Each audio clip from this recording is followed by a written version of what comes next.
இணைய வேணும். சொல்லுங்க ஆனந்தவல்லி சிஸ்டர், சொல்லுங்க.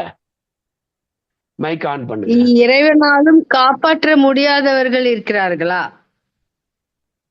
யாருமே இல்ல. இறைவனால் காப்பாற்றுவதுன்னா இங்க அர்த்தம் எப்படி தெரிஞ்சுக்கிட்டேன்னு தெரியல. என்ன அர்த்தத்தோட நீங்க கேக்குறீங்கன்னு தெரியல.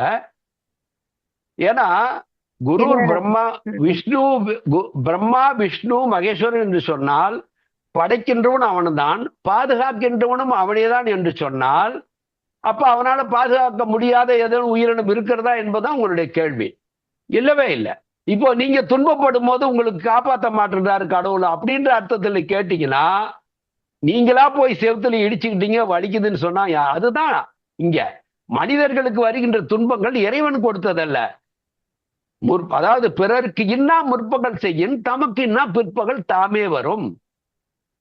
நோயெல்லாம் நோய் செய்வார் மேலவாம், நோய் செய்யார் நோயின்மை வேண்டுபவர். இதனுடைய பொருள் என்ன? துன்பம் வருது, கடவுள் காப்பாத்தல் நினைக்கிறான் அப்படின்னா அது முட்டாள்தனம்.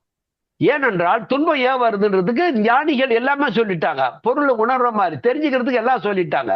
நோய் எல்லாம் என்றால் துன்பம் எல்லாம் யாருக்கு வருதுன்னு சொல்றாங்க பாருங்க. இங்க வந்து கடவுள் காப்பாத்துறேன்னு சொல்லி சொல்ல முடியாது. ஏன்? யாருக்கு நோய் வருது, அதாவது யாருக்கு துன்பம் வருதுன்னு சொல்றாரு. நோய் என்றால் துன்பம். நோயெல்லாம் நோய் செய்வார் மேலவாம். யாரு துன்புறுத்தினாங்களோ, யாரு துன்பத்தை பிற உயிர்களுக்கு தந்தார்களோ அவர்கள் மேலவாம், அவர்களுக்குத்தான் துன்பம் வரும். அப்படின்னா அடுத்து என்ன சொல்ற? அடுத்த வரல நோய் செய்யார் யாரு? நோய் இன்மை வேண்டுபவர். துன்பம் இல்லாத நிலை வேண்டும் என்று நினைக்கின்றவர்கள் பிற உயிர்களுக்கு நோய் செய்யார், துன்பத்தை செய்ய மாட்டார்கள். ஆகவே இங்க நீங்களா தேடிக்கிட்டதுக்கு வந்து கடவுளை நீங்க பழி சொல்ல முடியாது, அவர் காப்பாத்தலன்னு.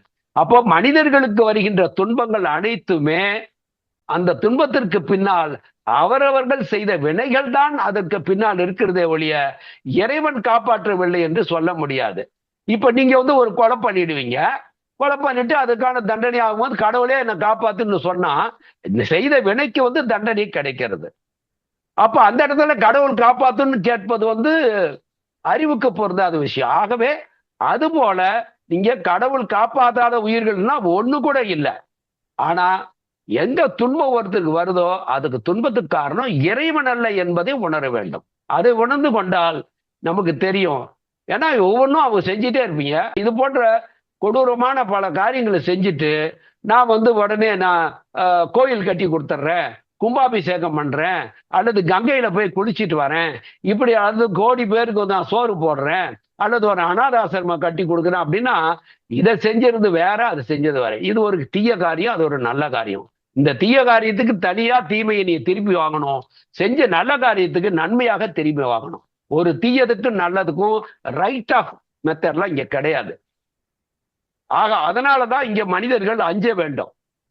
பாதகம் என்று என்றால் சொன்னால் என்னன்னு தெரிஞ்சுக்கணும், பிரத்யவாயாண்டு என்று சொன்னால் தெரிஞ்சுக்கணும், பாவம் என்று சொன்னால் என்ன தெரிஞ்சுக்கணும், மகாபாதகம் என்றால் அதிபாதகம் என்றால் இதெல்லாம் தெரிஞ்சுக்கிட்டோம்னா இந்த இடத்துல இது போன்ற நம்ம மயக்கம் வராது. ஆகவே இறைவன் யாரையும் காப்பாத்தாமலாம் விடவே மாட்டாரு. நன்றி அண்ணா, சிறந்த விளக்கம். நன்றி நன்றி.